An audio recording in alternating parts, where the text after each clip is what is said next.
Amur Media, ahabbu an-nas ila Allah, anfa'uhum lin-nas. Innal hamdalillah nahmaduhu wa nasta'inuhu wa nastaghfiruhu wa nastahdihi wa na'udhu billahi min shururi anfusina wa sayyiati a'malina. Man yahdihillahu fala mudilla lahu wa man yudlil fala hadiya lahu, wa ashhadu an la ilaha illa Allah wahdahu la sharika lahu wa ashhadu anna sayyidana wa nabiyyana Muhammadan abduhu wa rasuluhu sallallahu alayhi wa ala alihi wa ashabihi wa man tamassaka bi sunnatihi ila yawmiddin wa sallama tasliman kathira. Amma ba'd, fa usikum wa nafsi bi taqwallahi azza wa jalla, fa inna man ittaqahu waqahu wa man aqradahu jazah wa man shakarahu zad. يا أيها الذين آمنوا اتقوا الله حق تقاته ولا تموتن إلا وأنتم مسلمون. Sifa zote kamilifu za mustahiki Mwenyezi Mungu, Mola wa ulimwengu, Allah Subhanahu wa Ta'ala, yeye ambaye tunamwabudu, tunamuhimidi, tunamtegemea kila kitu, na kwako Mola wetu tujilinda na maovu ya nafsi zetu na matendo yetu. Aliongozwa naye, hakuna yeyote katika viumbe awezaye kumpotosha, na yote aliyoamua mwenyewe kukiuka kunako sheria zake Mola, naye akamwacha katika upotovu wake, hakuna yeyote katika viumbe anayeweza kumwokoa wala kumuongoza. Ndugu zangu Waislamu, tutafaulu duniani na akhera pale tutaishi tukidumu tukiwa tuko Waislamu, tukafikia kuwa tuko Waislamu. Tumomba Allah Subhanahu wa Ta'ala amani na salama kutoka kwake zimiminikie mwisho wa manabii, mwalimu wa umma, mtume wetu Muhammad sallallahu alaihi wasallam, yeye na halizi na sahaba kiram na wote watakaofuata nyayo za mtume hadi siku ya mwisho. Mungu tujalie nasi tu miongoni mwa kundi hili, Allahumma amin. Ndugu zangu, nakuhusieni bila kuisahau nafsi yangu, kila mmoja apambane na nafsi yake, asiyatendi isipokuwa yale yanamridhisha Mwenyezi Mungu, asiyatendi isipokuwa yale sheria ya dini na ruhusu, asiyatendi isipokuwa yale ambayo mtume ameyafunza. Na ikitokea ukaanguka katika makosa, usidumu, tubu, kwa sababu binadamu tunatembea na kifo pamoja, na hatujui wakati gani tutaondoka dunia, na hatujui ni katika hali ipi tutaondoka dunia, kwa sababu kifo kinapotudiriki kinamdiriki mja akiwa katika moja miongoni mwa hali mbili, hakuna ya tatu. Ima kikudiriki huko katika taa yake Allah Subhanahu wa Ta'ala, katika utiifu, katika hali ya kumwabudu Mwenyezi Mungu, katika hali ambayo kiasi fulani umedhibiti nafsi yako, kunako machafu haumo, lakini huko katika utiifu wake Allah na unakuwa umemaliza vizuri. Allah tujalie sote, atupe mwisho uliokuwa mwema, Allahumma amin. Na kuna wengine kadari ya Allah inawadiriki, kifo kinawakuta wakiwa katika hali mbaya, katika maasi, katika njia asiyoridhia Allah. Allah atulinde, atuepushe tusimiongoni mwa kundi hili. Ndugu zangu Waislamu, ukimtii Allah, ukamtii mtume, utafanikisha duniani na akhera. Na ukimwasi Allah kwa kusudi na ukaasi mtume, utaharibikiwa duniani kabla ya akhera. Na ukifanya hivyo, ujue kwamba Mwenyezi Mungu kama Mungu utakuwa haujamdhuru na chochote, lakini nafsi yako utakuwa umeiangamiza. Amri yake Mungu anasema, enyi Waislamu, enyi waumini, mcheni Mola wenu kweli wa kumcha, na kama msitokee mkafishwa ili hali si Muislamu. Tumuomba Allah sote tukimwelekea na tukinyenyekea, tukiwa na yakini ya kwamba atapokea dua yetu, atujalie pindi wamoja miongoni mwetu atapokufika mwisho wa hai wao, awape taufiki awafishe ili hali Muislamu. Allahumma amin. Inshallah tusome darasa letu la leo, faida ya 39. Naam, ikra wala. Bismillahirrahmanirrahim. Wassalatu wassalamu ala rasulillah sallallahu alayhi wasallam. Qala Shaykh rahimahullah: hal yuthabu almu'min ala amali alkhair walau lam yanwi. Naam, ndugu zangu Waislamu, hili darasa ni muhimu kama jinsi na madarasa yote yalitangulia ni muhimu, lakini hili lina umuhimu wake zaidi. Tumezoea, tunajua, tumefunzwa kwenye hadithi sahihi aliyoipokea sahaba mmoja Amiri al-Mu'minin Abu Hafs Umar ibn Khattab radhiyallahu anhu, Mwenyezi Mungu amridhie, ambayo anasema alimsikia mtume wetu Muhammadin sallallahu alaihi wasallam akisema innamal a'malu binniyat wa innama likulli imri'in ma nawa, wa fi riwaya innamal a'malu binniyah wa innama likulli imri'in ma nawa, faman kanat hijratuhu ila Allah wa rasulihi fahijratuhu ila Allah wa rasulihi wa man kanat hijratuhu lidunya yusibuha au imra'atin yankihuha fahijratuhu ila ma hajara ilayhi. Hadithi ambayo ni maarufu. Umar anasema alimsikia mtume wetu Muhammad sallallahu akisema kwamba hakika matendo mnayoyatenda Allah atakulipeni kutokana na nia zenu. Buri gikorwa umuntu wari wese akoze umuislam Imana ruya byose izokimuhembera iravye icifuzo cyiwe. Nadhani hadithi inajulikana. Naam. Na kwenye aya inayokuja kukazia Allah akasema wama umiru illa liya'budullaha mukhlisina lahud-din, na hamkuamrishwa isipokuwa kila mtakachokifanya kinachoambatana na ibada mumwabudu Mwenyezi Mungu peke yake kwa ikhlas, mukhlisin, kwa ikhlas, bila kumshirikisha na chochote. Mtume akaenda mbele akasema wa innama likulli imri'in ma nawa, kwenye hadithi akasema kila mwanadamu ana kile ambacho amenuia. Kwa hiyo tumefunzwa kwamba kila kitendo tunachotenda tutalipwa sawa na nini? Na nini? Leo hapa maudhui yetu inasema hal yuthabul mu'min, je, Muislam atapata thawabu ala amali alkhair pindi atakapotenda tendo la khairi walau lam yanwi, hata kama atakuwa hakunuia kutenda khairi. Inawezekana ukatenda kitendo cha khairi lakini wewe mwenye kukitenda haukuwa na nia ya kutenda khairi. Bila shoboka wabwiye umugore wawe imuhira ati ndaje negurira ico mfungura, nakuja niko na njaa niandalie chakula. Kama desturi ya mke lazima kuandalia, kwa kuwa uliacha rasio. Umefika nyumbani mashaallah chakula kimetengwa, bismillah unaanza kumega, jamaa anapiga hodi. Siku wakati inatokea salamu alaykum wa rahmatullahi wa barakatuh, utafichika? Haiwezekani. Wa alaykum salaam wa rahmatullahi wa barakatuh, na huko unalia uone anaingia karibu karibu, anakaribia kwenye chakula, sio kwenye kiti, kwenye chakula. Wakati mwingine hata maji hujamsogezea, yeye mwenyewe ananisogezea na hiyo maji. Ananawa, mnachangia. Wewe ulikuwa unania mchangie, ulikiandaa cha wawili, tokeo kama hilo. Haukuwa na nia, kala kwenye kile chakula, unapata thawabu au haupati? Sawa na ile hadithi yetu. Maana hadithi yetu tunasema walikuli mri'in ma nawa, kila mtu ana kile amenuia, innamal a'malu binniyat, kila mtu analipa kutokana na nini? Nani hapa utapata thawabu haupati? Majibu kwanza jupa sio ubishi, utapata thawabu. Sasa mbona kama vile vinaenda kinyume na ile hadithi? Maana ile hadithi tumezoea kwamba kila mtu atalipa kutokana na nini? Na nia. Hapa yeye hajapata thawabu. Na mifano kama hiyo ni mingi sana. Umelima mpunga, umetia na mtu wa kuchunga ndege zikija kula zifukuze, umetia na makopo, umetia na kengere na mawe, labda umetengeneza na kisanamu, yani zikiona ndege zijue ni binadamu. Lakini pamoja na hizo kuna zenyewe zinafanikiwa kufanya nini? Kula. Wewe malengo yako haukulima mpunga juu ndege zile. Umelima kwa sababu ukauzisha upate chochote, lakini zikila unapata thawabu. Na wewe sio nia yako. Je, ndio tunayasoma leo. Ikra ya walad.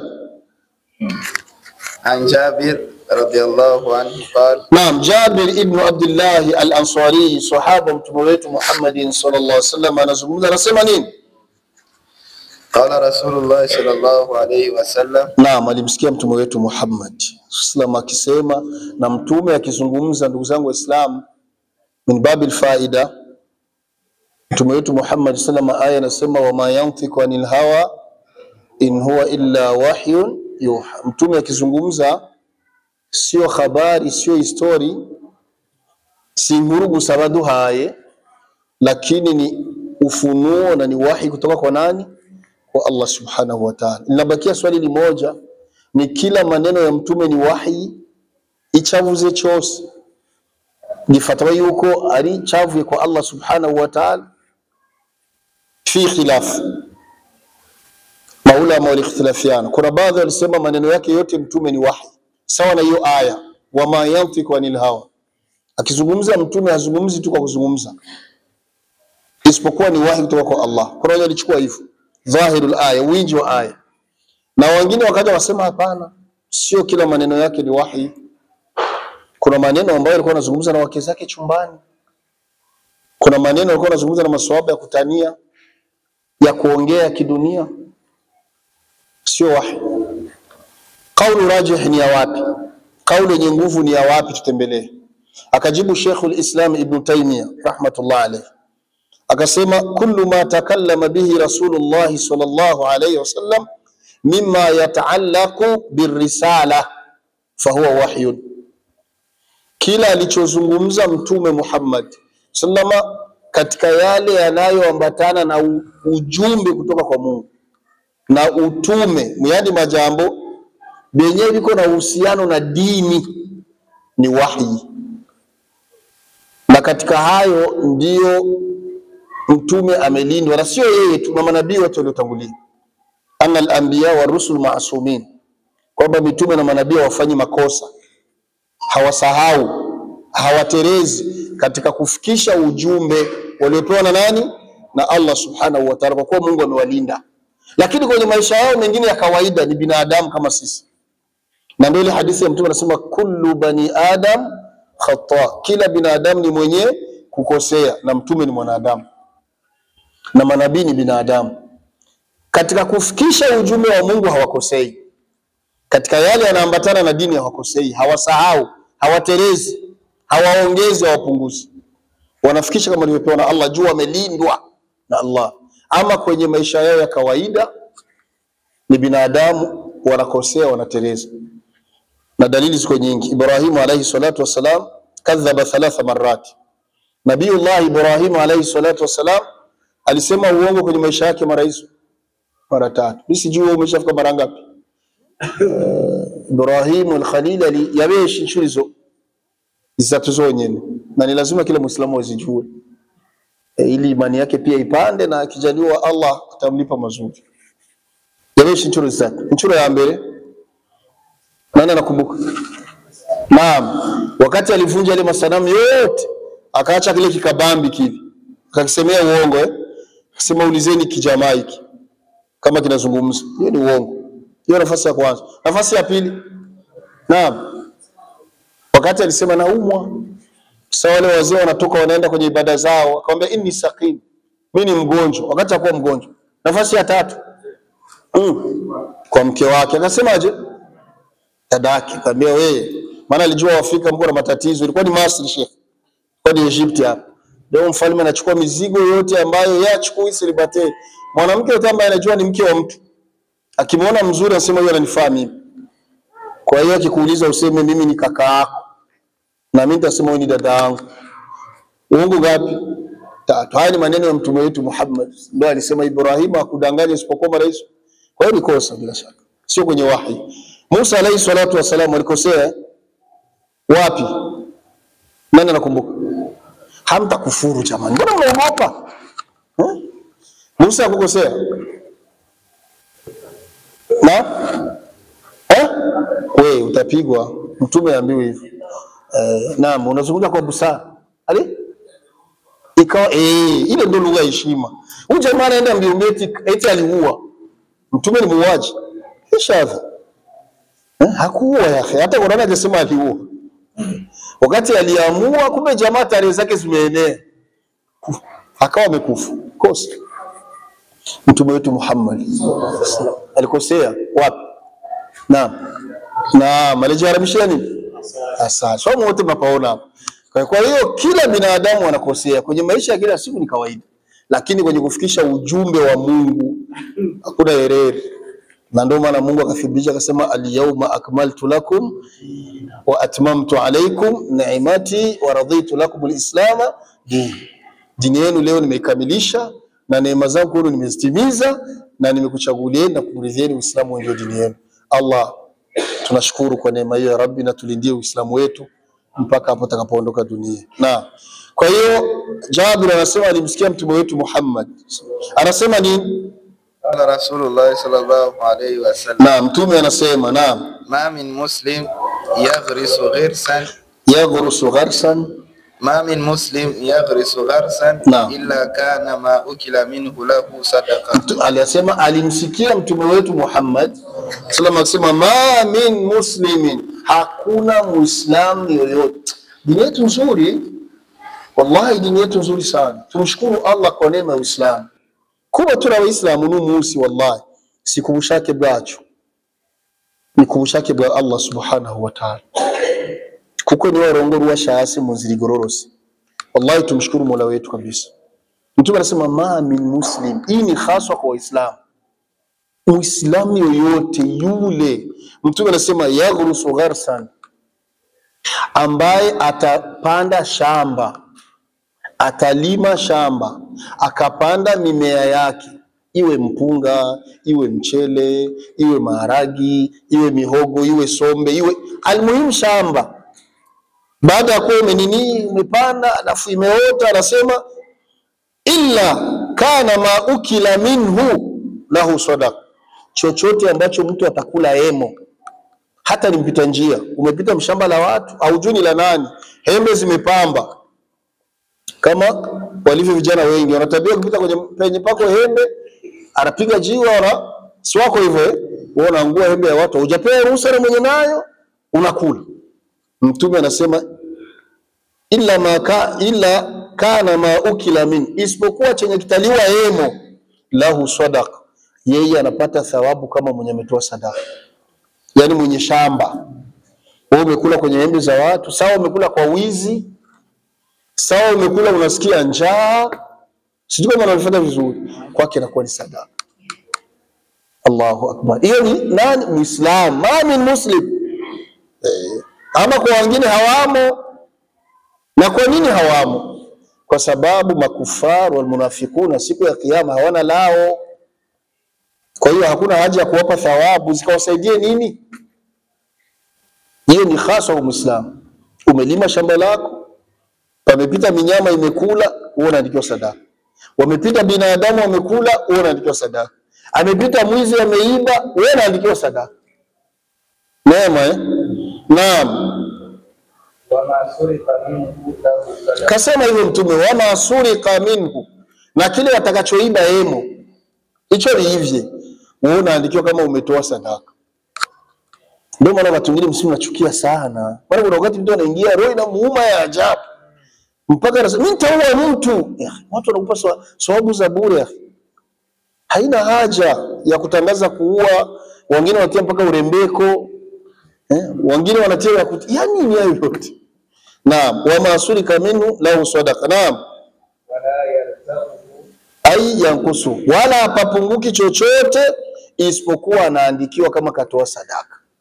Allahu akbar. Mungu atupe nini? Ni kweli Mtume alisema kullukum tadkhuluna aljannata illa man aba, nyote mtaipata pepo, mtaingia peponi isipokuwa atakayekataa. Wa fi riwaya naam,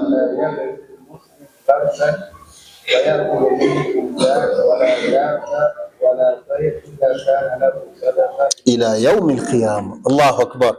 Anasema katika upokezi mwingine wa hii hadithi, Jabir anasema fala yadrisul muslimu gharsan, hata upanda Muislam chochote katika shamba chake, fayakulu minhu insan, kisha katika vile amepanda vikaliwa na binadamu bila kujua, bila ruhusa yake, wala daba au mnyama. Kuna wakati kwenye shamba lako panapita mbuzi, panapita ng'ombe, zinaingia zinakula. Naam, wala daba au mnyama, wala tairi au ndege, kama ule mfano tumesema kwenye mpunga, zinaingia. Kuna zingine ndege hembe zikiuiva zinakula, nadhani eleweka wala kuna hembe wanaitaka kama ni bila popo, sijui kama yani na kwa ishaliwa nusu imeuiva, alafu watu wanasipendaga sana zi. na popo ni haram kuila. Maana kuna watu wanakula mpaka popo, le chauve-souris ni haram kuila. Iko hadithi sahihi Mtume ameharamisha kula popo, kwa sababu popo na yenyewe iko na zile lekanini, ule bumeno burefu, na kila mnyama uko na dhinabin fa huwa muharram. Kila mnyama ambao uko na yale meno marefu ni haram kula, na hiyo ndio dalili kubwa tunatumia kwa kiboko. Maana watu wanapenda nyama za viboko, kuna yenyewe kuna ni haram, na mamba ni haram, na simba na chui haram. Lakini ukienda kwa bwana mkubwa, buffalo, bifle ni kama ng'ombe tu ya porini, haina vile, halali. Zebra ni halali ukipata kula. Pongo hakuna problema hata moja, pita nayo. Lakini mnyama wengine wote ukiona uko tuna ile meno, ndio Mtume alinikataza, achana nayo. Hata kama najua viboko mlisha bila sana, msirudi kula, ni haram. Kiboko sio samaki. Maana kuna watu wanahoja shesi samaki, na samaki ni halali, kiboko sio samaki. Kiboko ni mnyama, na kiboko hakizai maji. Kiboko kinazaa nchi kavu. Sawa jamani? Tule samaki, tusile viboko. Kenge kuleni ruhusa, tulishasoma hadithi. Mamba usigusi. Mamba ni haramu, haijuzu. Sawa? Na vile makako nadhani unaita ni makako, vile vinyani vikubwa vikubwa. Vile msisubutu pia, acheni hivyo. Masoko mtu hayaliwi. Hata nyani acheni kula nyani. Maana najua kwa Jomba huko wanazikanyaga vibaya sana. Acheni vitu kama hivi. Kwa wale wenye kutaka faida katika wanafunzi wetu, mwende mkasome kitabu al-At'ima cha Sheikh Nasruddin Al-Albani. Kitabu kinachozungumzia vyakula vilivyoruhusiwa kula. Utagundua mengi yako mpaka yenye Sheikh ametaja mahurima li khubthiha, viko vilivyoharamishwa kutokana tu na ubaya wake, sio madhara, ubaya, yani vilivyo tu ubaya wake. Akatoa mfano adhubab, nzi. Nzi ni haram kwa sababu mtu akikusikia unakula nzi hatakuelewa. Yani ni haram kwa sababu nzi, unakula nzi haieleweki. Au mtu akikusikia kwamba unakula vimende, maana kuna watu wanakula mende, atashtuka, haram. Kwa hiyo kuna vitu vimeharamishwa hivyo, iko hivi, bila kuwa vina sumu, bila kuwa vina meno ya hivyo, bila kuwa vina kwato, bila kuwa vina nini, lakini muharram. Allah ametuambia tule vizuri, kulu min at-tayyibat, kuleni vizuri. Sawa jamani? Sio kuleni vizuri, vizuri benye vina manufaa na mwewe kwenye afya yenu. Maana mkienda tu kwenye vizuri, matokeo yake ndio pale mnashindiliaga vingi, unakutana umeenda sasa kuleta maradhi yangi. Maana kila kitu kutemo israfu utaumia. Kwa hiyo Mtume wetu Muhammad sallallahu alaihi wasallam akasema, wala tayyib illa kana lahu sadaqa, isipokuwa yule mwenye shamba lake anapata thawabu kama mwenye kujitolea sadaka. Tena sio siku moja, inahesabiwa sadaka kila siku mpaka ila yaumil qiyam, mpaka siku ya kiyama. Ndio maana katika ibada nzuri ya kufanya ni mtu kulima shamba. Katika ibada nzuri ya kufanya ni mtu kupanda mti. Unapanda hata mbele tu ya ua wako, miti tu barabarani. Akipita hata mtu kuna jua akapata kile kivuli, unapata sadaka. Mvua ikinyesha, mbuzi, kondoo zina tabia kwenda kuogama. Zikiogama na wewe pale kwenye ule mti unapata sadaka. Na kama ni nyumba yako ulijenga kwa sistemu ya mabati, maana leo kuna ugumu mpaka watu wanajenga wanaita tatir kashe, yani wanaficha mabati. Sasa ukijenga leo mzee wa zamani, hata mvua ikinyesha watu wanakuja kuogama mbuzi, unapata sawabu. Na wewe malengo yako yalikuwa watu waogame, lakini wamepita tu, acha tuogame hapa, unapata sawabu. Na kuna wengine Allah waongoze, ukienda kukaa kwenye kisima chao pale, kesho wanatia mafuta yani hataki sawabu, wanazifukuza. Jina zongenei ni muvile hayona wani mbele wasuka kwa mazi wapo. Allah waongoze. Ndio maana narudia kusema jamani, ukiwa na neema yoyote sio akili yako wewe kuipata, lakini kuwa na neema ni fadhlu min Allah. Allah amekuchagua, amekupa, mshukuru kwa kuwanufaisha wengine. Sawa jamani? Alhamdulillah. Maliza. Naam. ولا يزرع زرعا فيأكل منه الإنسان ولا دابة ولا شيء إلا كان له Naam, hadithi ni hiyo hiyo moja na riwaya nyingi. Halimi Muislam shamba lolote wala hatipi au kupanda shamba lolote likaota kisha akalemo binadamu au mnyama wala shay au kitu kingine chochote. Manake hii shay'un tufidu al-umum, hata ikiwa ni zile mnataga insect, yani bule vidudu bule mnatokomeza. Kuna wakati shamba linavamiwa na nini, mnaita nzige. Nzige vijana mnaita nini? Mnaita senene, panzi. Nadhani panzi mnaziona Kuna wakati zinaingia kwenye shamba la karanga, kwenye shamba la nini, zinakula. Kuna wakati mwingine inakuwa ni panya pori zile zinaingia zinakula. Kuna wakati mwingine labda ni viura. Almuhimu kikiwa chochote kitakula mle, wewe unapata sababu kama umetoa sadaka. Ndio maana wale wanakuwa wanamwagilia ma insecticide juu ya kuua ile minyama. Wawe makini, msimwagilia pote. Mbona mnaacha hata sehemu nusu basi, na wenyewe upate kupata riziki ili mpate sababu ya kutoa sadaka. Bwana, kuna mtu anamwagilia na israfu, yani haachi sehemu hata moja. Unakuwa unaangamiza umma katika umma wa Allah subhanahu wa ta'ala. Naam, tupate faida. Sheikh Uthaymeen anasema nini? Qala Sheikh Ibn Uthaymeen rahimahullah fi sharhihi li hadha alhadith. Tufate samana yake, maana tuko na ile hadithi yetu innamal a'malu binniyat. Tusisahau, mtu anapata thawabu kutokana na nini? Hapa tumeshaipata hadithi nyingine. Kuna wakati mtu unatenda khairi, hauna nia kutenda khairi, lakini unapata nini? Ni lini? Ni wakati gani? Ni kila wakati? Sio kila wakati. Ni wakati gani? Sikia Sheikh anavyosema. Anasema nini? Fihi dalilun ala kathrati turuqil khair. Naam, hii hadithi inaonyesha kwamba kuna dalili tosha kwamba njia za mtu kuchuma khairi, kupata thawabu ziko nyingi sana. Sio tu kusali, sio tu kusikia mawaidha, sio tu kufanya dhikri, sio tu kuona wagonjwa, sio tu kutoa sadaka ya pesa direct. Ziko njia nyingi sana. Naam. Wa anna man tafa'a bihi an-nas min al-khair. Naam. Fa inna li sahibihi ajran wa lahu fihi al-khair. Naam. Sawa nawa au lam yanwi. Hayo ndio majibu.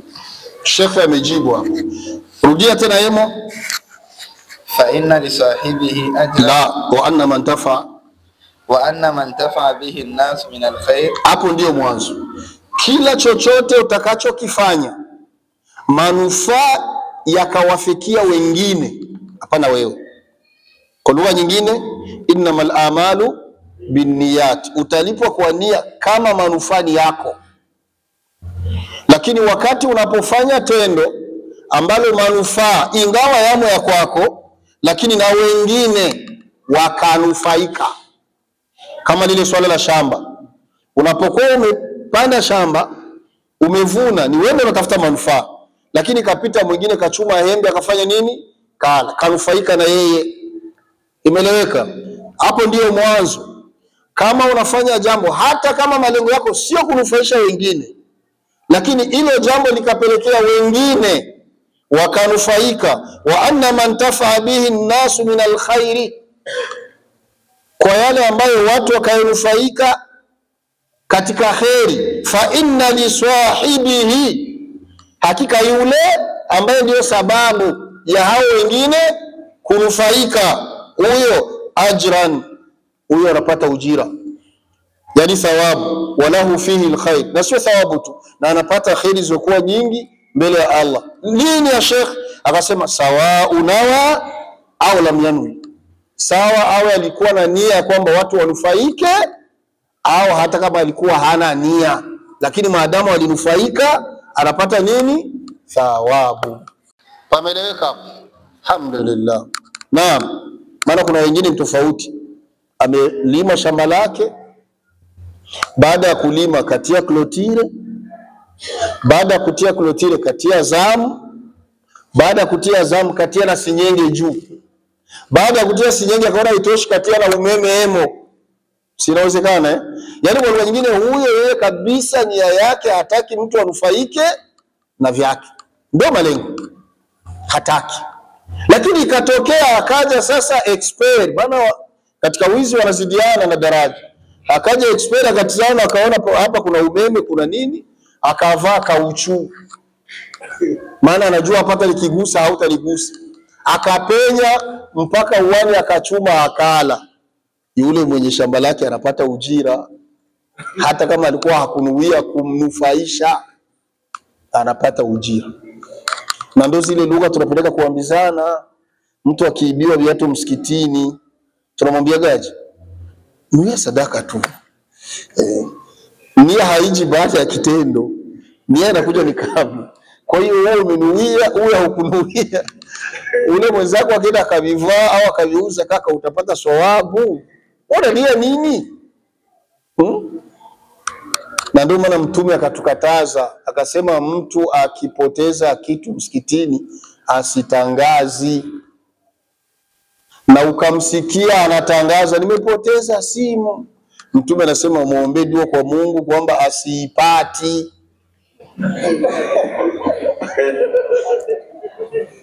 Kwa hiyo hadithi mko mjui. Ukimsikia mtu anasema nimepoteza simu, yao unamsikia Mungu ajalie usiipati. La yajuzu. Kwa hiyo ukipoteza kitu njoo muone Bilali, ione kamati. Na wewe ukiogota kitu usitangazi nani kapoteza, la yajuzu. Leta huku kwa wahusika na wao watahifadhi, wasubirie nani atakuja kuuliza. Wa anna almasajida lillahi fala tad'u ma'a Allahi ahada. Misikiti ni nyumba zake Mungu, humu ndani kisitajwe kingine chochote isipokuwa utajo wa Mungu. Na ndio maana utaona misikiti yetu yote utagundua hata wauza kofea, hata wauza tasbihi wanauzishiaga wapi? Nje. Ukimuona anauzishia ndani, kuega utelele hanzi. Mwambie fala tad'u ma'a Allahi ahada. Lakini la ajabu kuna watu humu mnafanya biashara kwa jisimu. Siwamo, humu unaigo ndiko ndasenga ndaje, ile kadaje kuugurura. La yajuzu. Shaingia msikitini hapo huko kwa Mungu, shika adabu zako. Vya dunia viache nje. Ukimaliza nenda kwenye ibada. Ndio dini hiyo. Hata kama utachukia, lakini ndio dini imetufunza hivyo. Naam. Wa hadha qawlihi ta'ala. Naam. Na aya tuliyofasiri Sheikh anasema mfano wake ni kama hii aya. Mwenyezi Mungu anasema nini? La khaira fi kathirin min najwahum illa man amara bi sadaqatin aw ma'rufin aw islahin bayna an-nas. Naam. Wa man yaf'al dhalika ibtigha'a mardati Allahi fasawfa nutihi ajran 'azima. Naam, Sheikh anasema nini? Mfano haya tuliyotaja kwamba unapokuwa umefanya jambo la kheri ambalo lengo lako na nia yako ilikuwa ni manufaa yako mwenyewe, lakini lile jambo au lile tendo likapelekea na wengine wakanufaika nalo, sawa ulikuwa na nia wanufaike, hawa ulikuwa na nia unapata ujira. Akasema ni sawa sawa na hii aya. Allah anasema la khaira fi kathirin min najwahu. Maneno mengi, mazungumzo mengi mnayozungumza mengi hayana khairi ndani yake. Na huo ndio ukweli. Vikao vingi mnapokuwa mnaongea, mnasema, mnazungumza, maneno mengi mnazungumza, mengi hayana khairi. Yaani kwa lugha nyingine mengi sio ibada, mengi hamyapati thawabu. Akatoa mwenyewe akasema illa, akasema isipokuwa man amara bisadaqa, isipokuwa yule ambaye atazungumza katoka jasho, kapaza sauti kwa kuamrisha watu watoe sadaka, kama unavyofanya msikitini. Mtu anasimama hapa anakokota aya, anakokota hadithi, analeta habari za kaburini ili tu watu watoe nini? Sadaka. Yale maneno yake yanayapatia thawabu. Ila man amara bisadaqa au maarufi, au mtu ambaye ataamrisha mema, kama kutoa mawaiza, kama kutoa nasaha. Sawa jamani, kama kuadabisha watu. Akaendelea pia akasema au islahi baina nas, au mtu ambaye atazungumza kwa malengo ya kuwapatanisha watu, kuwasuluhisha watu. Watu wamezozana, wamegombana, umewaita kaa hapa, unawasikiliza. Au wakati mwingine kuwaweka pamoja haiwezekani, unaenda unamuona huyu, unampanga. Wakati mwingine unasema na uongo, inajuzu. Al-kadhibu fi islahi baina nas, inajuzu. Unamdanganya huyu, unakuja na huyu unamdanganya ili tu wapatane, unapata thawabu. Kwa hiyo Mungu akaendelea akasema, baada ya kutaja hizo vitatu akasema wa man yafal dhalik, atakayefanya moja mwa hayo, maneno yake ima kuamrisha watu watoe sadaka, maneno yake ima kuamrisha mema, maneno yake ima kusuluhisha kati ya watu. Atakayefanya kimoja mwa hivyo, Waman yafal dhalika bitighaa mardati llah, akavifanya kwa malengo ya kutafuta radhi zake Allah. Hilo ni la pili. Sasa inawezekana akawapatanisha wale watu, malengo yake ni watu wapatane, hilo ndio lengo lake kubwa, lakini akawa pia na nia kwamba Allah atanilipa. Hilo ni lengo la ngapi? La pili. Akiwa na hilo ambaye ibtighaa mardati llah, Allah anamwahidi, anasema fasawfa nu'tihi ajran adhim, tutamlipa ujira uliokuwa mkubwa. Yani mtu anapokuwa anajitolea, anazungumza, anachoka, malengo tu sio kwa kuwa watu wastafidi, malengo sio kwa kuwa watu awamrishe mema, lakini pia na kutafuta radhi zake nani? Allah subhanahu wa ta'ala. Huyo anapata malipo yaliyokuwa makubwa. Naam, dhakara subhanahu wa ta'ala anna hadhihi al-ashya fiha khair. Naam, hiyo vitu vitatu hivyo tumetaja, fiha khair. Naam, sawa'un nawaita au ma nawaita. Naam, sawa wewe umenuia au kunuia. Mfano tu sala imekwisha hapa, unajitupa mbele, acha niwakumbushe watu watoe sadaka. Na pengine kama wewe msikiti wa changishaji, wewe kaingia tu jamani fi sabilillah, na kwa bahati nzuri wakapatikana hata wawili wa kutoa, au hata kama hapa kupatikana hata umoja, unapata thawabu. Unapata thawabu. Au kaona jamaa mbona waeleweki hawa, kwa nini hawaendi kusali? Sisi tunaenda kusali wenyewe baki yake jiweni. Acha niwaamrishe mema. Jamani sala. Jamani sala ndio tutaulizwa mbele ya Mungu. Na wakati mwingine unawaambia unakutukana. Wewe mbona unajifanya sheikh? Kiingia peponi usitushiki mkono. Tutolee bwana. Kuna wakati majibu yanakuja hivi. Wewe ujira wako umeshaupata kwa Allah subhanahu wa ta'ala. Na wakati mwingine unapata taarifa fulani na fulani hawaongei. Wewe unajipa shughuli, acha nikawapatanisha. Sawa, ufikie kwenye malengo, usifikie kwenye malengo, ujira wako unaupata. Na ukiwa utafanya moja kwa hayo na ukawa na nia Allah anipe ujira, Allah anakuahidi kwamba utaupata ujira uliokuwa mkubwa. Sawa umenuia au kunuia. Naam. Naam. Bila shaka atakayemlisha watu sadaka au kupatanisha watu ni jambo jema na ni jambo ambalo sheria imeruhusu. Sawa, afanye hayo kwa nia aliyokuwa amenuia au akiwa ataka kunuia, huyo anapata ujira. Naam. Fa innawa bidhalika bitighaa, akiwa sasa na nia sasa ya kupata ujira kwake Allah, kupata radhi zake, ndio kauli yake Mungu anasema fasawfa nu'tihi ajran adhima. Na ndio maana nakuhusieni bila kusahau nafsi yangu, ukiweza kufanya khairi yoyote ifanye, lakini uwe na nia pia ya kutafuta radhi zake Mwenyezi Mungu. Yani kwa lugha nyingine, mfano kwa wanu basi, kwa mtu ambaye ana mke, kila mwanamume anajua kwamba kutoa huduma kwake ni wajibu, ni lazima. Sasa tia na nia kwamba Allah anatoa, unipe ujira. Hapo unapata yani unapata vingi zaidi. Na unapata vingi zaidi. Natoa kwa kuwa Allah anipe ujira. Naam. وفي هذا دليل على أن المصالح والمنافع إذا انتفع الناس بها كانت خيرا لصاحبها وإن لم ينوي. Kwa hiyo tumepata majibu ile swali letu.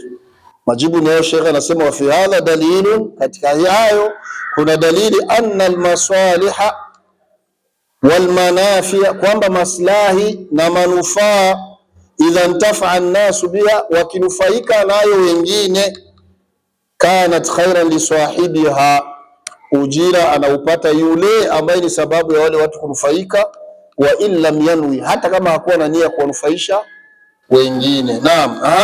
Fa inna, akiwa sasa alikuwa na nia, naam, zada khairan ala, hapo ndio anapata ujira zaidi ya ujira. Allah tujalie tu miongoni mwa hao. Wa ataahu Allah ta'ala min fadlihi ajran adhim, kisha Allah subhanahu wa ta'ala katika fadhila zake anampa ujira uliokuwa mkubwa. Ndugu zangu Waislamu, Mwenyezi Mungu subhanahu wa ta'ala alivyotupenda Mungu akasema hivi,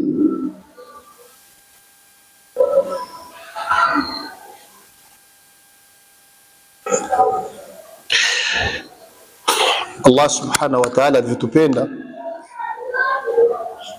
akatujalia Mwenyezi Mungu Waislamu mema moja utakalofanya ni moja tu, Allah anakulipa kuanzia 10 mpaka 700 na zaidi. Kwenye hadithi Mtume anasema alhasanatu bi'ashri amthaliha ila 700 dhaif.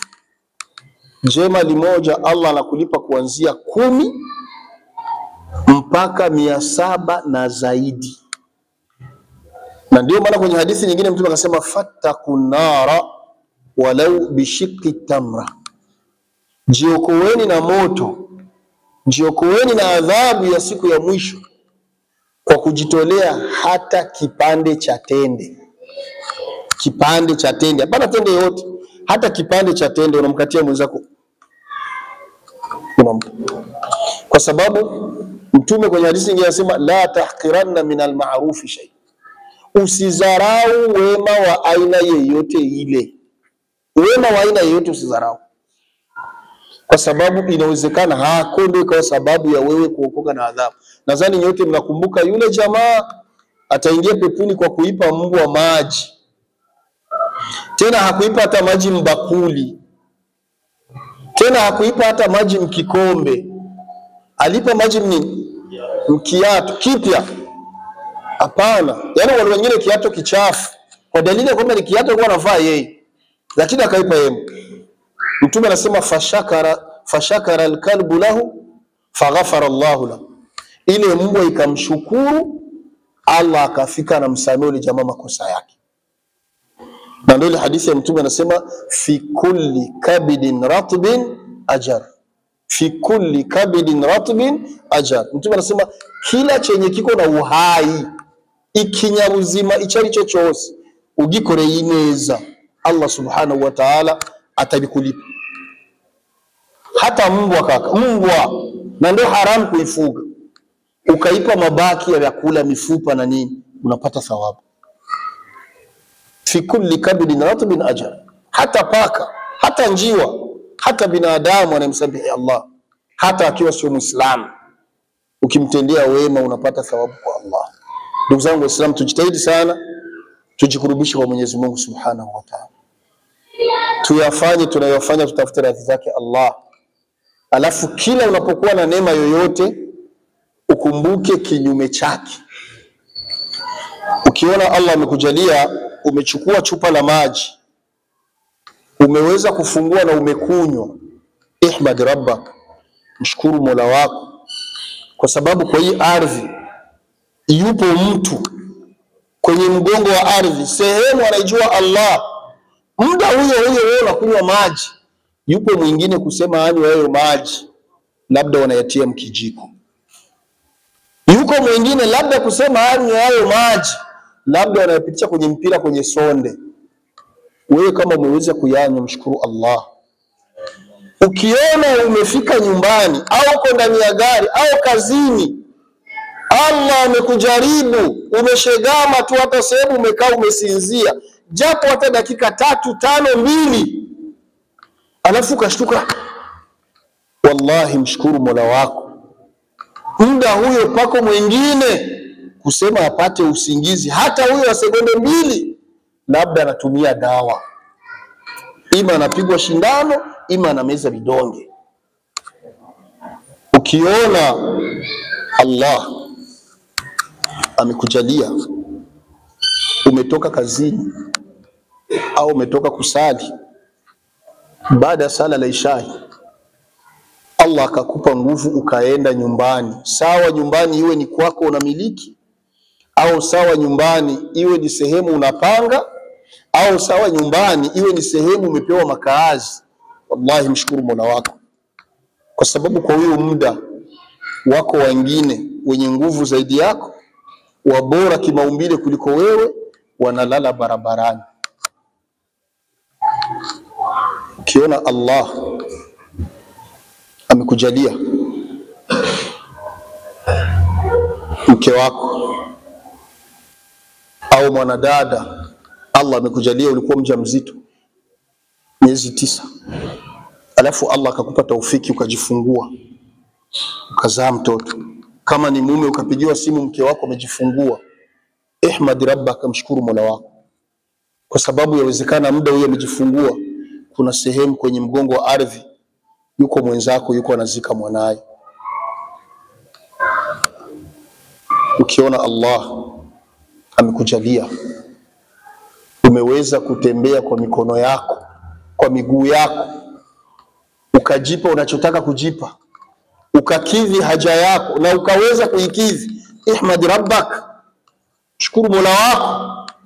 Wako wengine hata akipatwa na haja hawezi kwenda chooni hata ikiwa ni mita 2 mpaka apelekwe. Kila neema yoyote ile ambayo utaidiriki ukaielewa, wallahi thumma wallahi uswikum wa nafsi, na kuhusieni bila kusahau nafsi yangu, mshukuruni Mola wallahi kwa neema hii. Wallahi msisahau ndugu zangu Islam, neema yoyote ile tumshukuru, kwa sababu siku ya kiyama kila neema ambayo Allah alimneemesha mmoja wetu ataulizwa kwayo. Yauma tusaluna anin na'im, yauma tusaluna anin na'im. Naishia hapa kwa kutoa kisa. Siku moja mtume wetu Muhammad, ilikuwa baada ya sala ya dhuhuri, baada ya sala ya dhuhuri jua limeweka sana. Mtume Muhammad sallam ameingia kwake, anauliza wake zake hakuna chakula.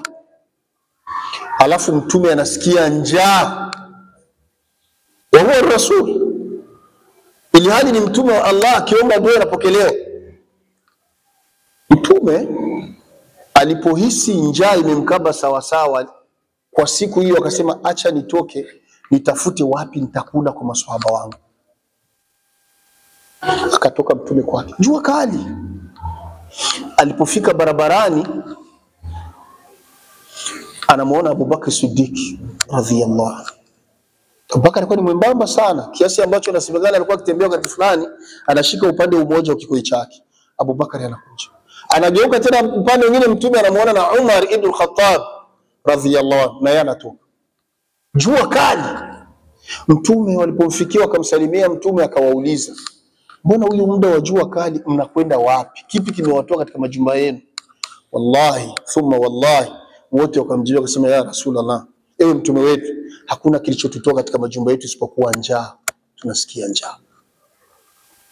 Na hawa watu watatu, Rasuluna Muhammad, thumma Abu Bakr Siddiq radhiyallahu anhu, thumma Umar ibn Khattab radhiyallahu anhu, katika ummati Muhammad, hawa ndio viumbe bora kuliko wengine wote. Kila Muislamu anaamini kwamba hakuna bora zaidi ya mtume, na msimamo wa Ahlusunnah wal Jamaa tunajua kwamba baada ya mtume wetu Muhammad, Abu Bakr Siddiq radhiyallahu anhu ni bora kuliko wengine wote waliobakia, na tunaamini kwamba Umar ibn Khattab radhiyallahu anhu ni bora kuliko wengine waliobakia. Hawa wanatolewa na njaa. Mtume akawajibia akamwambia, wallahi na mimi kilichonitoa nyumbani ni njaa. Wanaulizana tunaenda kula wapi? Tunaenda kula kwa nani? Mtume Muhammad sallama akawaambia maswahaba wake, tuingie hapa kwa Abu Ayyub al-Ansari, sahaba wa Mtume Muhammad, yule ambaye aliridhiwa na Allah, aliyompa mtume fasi ya kuishi miezi 7. Wakati ile ngamia imefika pale napiga goti, wanaanza kujenga ule msikiti, yule bwana ndo alimpa mtume nafasi ya kulala miezi 7. Na huyu bwana hakufia hata Madina. Huyu bwana alifia nje ya Madina. Kaburi lake liko katika biladi al-Constantinia, ambayo yenyewe mnaita Turkia kwa leo. Ndio alizikwa kule. Mtume akamwambia tuingie hapo. Wakapisha hodi, salamu alaykum wa rahmatullah, salamu alaykum wa rahmatullah. Wakasikia mama anaitika, wa alaykum salaam wa rahmatullahi wa barakatuh, fadhal. Mtume alipoingia uwani anamkuta ni Umma Ayub, mke wa Abu Ayyub al-Ansari, sahabia pia, Allah amridhie. Mwanamke anaona mtukufu wa daraja ameingia na maswahaba wake vigogo, kasema wageni waliokuwa bora hao. Walipofika pale mtume anamuuliza, aina Abu Ayyub, yuko wapi Abu Ayyub mume wako? Akamwambia yuko nyuma hapo, nyuma ya shamba. Maana zama zile Madina ni kama Ruguru iwaacho, yani kanyumba alafu shamba la mitende, yuko nyuma ya shamba. Akasema ngoja nimuite. Mama kaenda, akamuita mume wake. Akamwambia kuna wageni nani? Akamtajia. Mzee akatoka kule mbio akaja kupokea wageni. Alipofika hakungoja wamwambie tuna njaa. Hawa wamesoma kwenye madrasa ya Rasulillah, kwenye masomo ya mtume wetu Muhammad sallallahu alaihi wasallam, wameelewa. Mtume anasema man kana yu'minu billahi wal yawmil akhir falyukrim jara. Anamwamini Mungu kuwa yupo, anamuona, atamuhesabu, na anajua yote anaamini, na anaamini siku ya mwisho ipo, atahesabiwa, amkirimu jirani yake. Huyo alipofika akawaona tu, hakungoja wajieleze. Akamwambia karibuni, karibuni. Wakakaa. Akamwambia mke wake, nisogezee ile kondoo pale. Mtume kwa huruma, Mtume akamwambia usichinje yenye inanyonyesha. Akamwambia hainyonyeshi. Akachinja. Baada ya kuchinja akamwambia ya Ayub, hauna hata unga kidogo uko ndani? Akamwambia huko unga ambao umebakia mdogo wa ngano. Mama akaingia akachukua unga, akaandaa, akatengeneza mikate. Kwa sisi tuleta labda chapati kwa leo. Mwanamume anachinja, anachuna, mke anatengeneza. Baada ya hapo muda si muda wanapiga story, vimeiva, wanasogezewa. Abu Ayubu akawaambia, ya Rasulullah, na maziwa ndani, kwa sababu anamjua Mtume anapenda pia maziwa. Akaingia ndani akaleta na gobele ya maziwa, akawekea hapo nyama, mkate na nini na maziwa, wakawa wanakula. Wallahi wako wanakula, Abubakar anakula, Umar anakula, na mtume wetu Muhammad sallallahu alaihi wasallam anakula. Hawajafika hata mbali, fabaka rasuluna Muhammadin sallallahu alaihi wasallam bi abi wa ummi. Mtume wetu Muhammad sallallahu alaihi wasallam akalia.